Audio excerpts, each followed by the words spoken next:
Hi everybody, I am Kim Diamond, Senior Director of Strategic Accounts for Henry Schein Special Markets.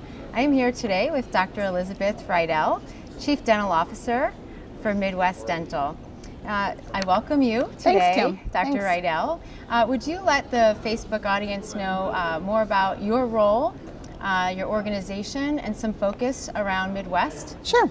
So Chief Dental Officer role, really kind of in a nutshell, is I oversee everything that's clinical within the organization. And so whether it's provider quality and consistency, things like OSHA, safety, infection control, those are kind of my primary focus areas, as well as compliance. So in all the different states that we have practices to make sure that we're all following the rules and rules of the road for each individual state.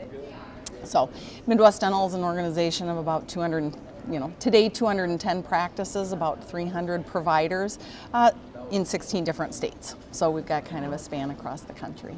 And so in your role as a Chief Dental Officer, how do you work on bringing new products, innovation to your organization and adapt technology throughout? Yeah, so technology is one of those things. It's interesting in the dental space, just especially in the last 10 years, things have changed and evolved rapidly. And so there's always that balance of having new technology, but also making sure that it's going to be something that's going to pull through and stay useful. I balance the desire for the clinicians to have new technology with a couple things. One is just the return on the investment.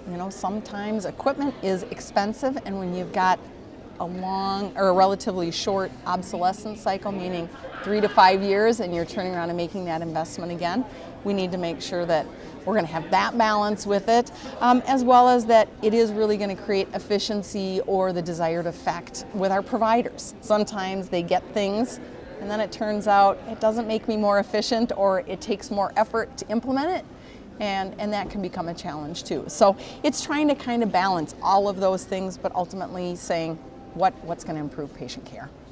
Yeah, and I think from knowing Midwest a little bit, one of the great areas that I've noticed with Midwest is the focus on quality of patient care, bringing that technology to the forefront, and really making sure you have that balance of patient outcomes and high quality care. So, exactly. Because I think you can distill it down and say, you know what, if you take care of the patient, everything else takes care of itself. And so, as simplistic as that sounds, that really can become kind of that guiding principle. So I'm going to shift gears for a minute. I want to talk to you about the changing demographic in the dental world. We're seeing more female dental graduates, and we also know that the way they practice is a little bit different than their male counterparts. They look for that work-life balance. And so statistically, we know that female dentist graduates, if you will really become an employee versus own their own practice, about 38% versus the male counterpart. So how is Midwest developing the kind of the balance? The balance, thank you. Yeah, it's one of those things.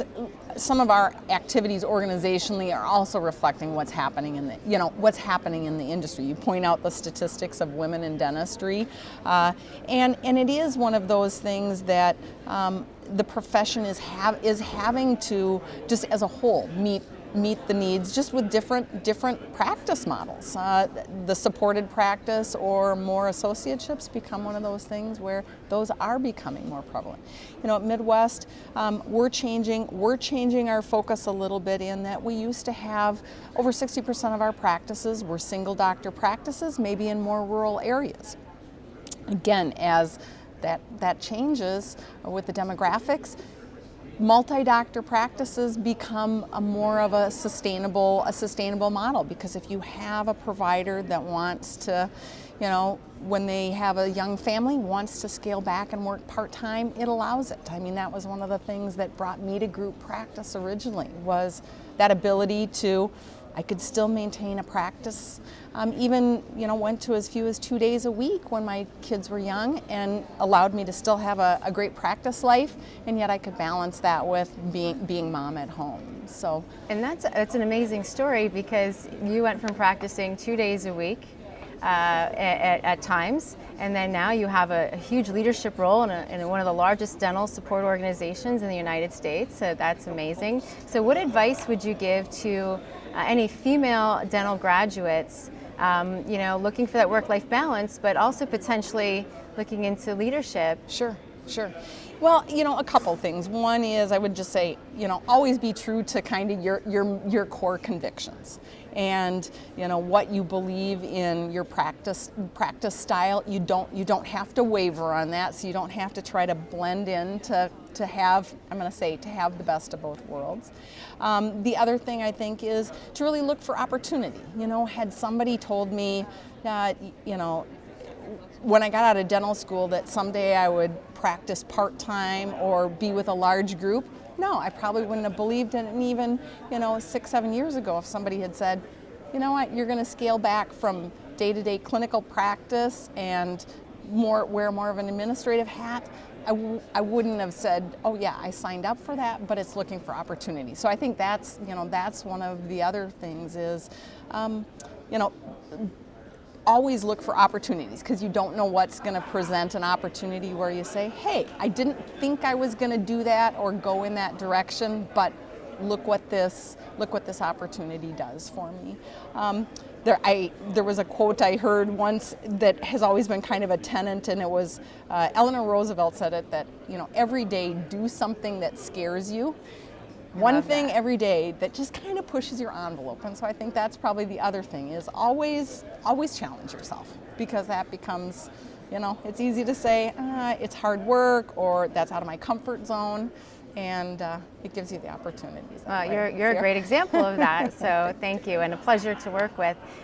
So for new graduates coming out of dental school, sometimes they are deciding whether to go to a dental support organization or, open their own private practice. What advice would you give dental graduates if they're looking at, potentially an associateship within the dental support organization? Sure. What should they be looking for? I think, again, it's finding that place that feels like home for them. And my belief is the world of dentistry is always going to have room for the entrepreneurial spirit that wants to have their own practice.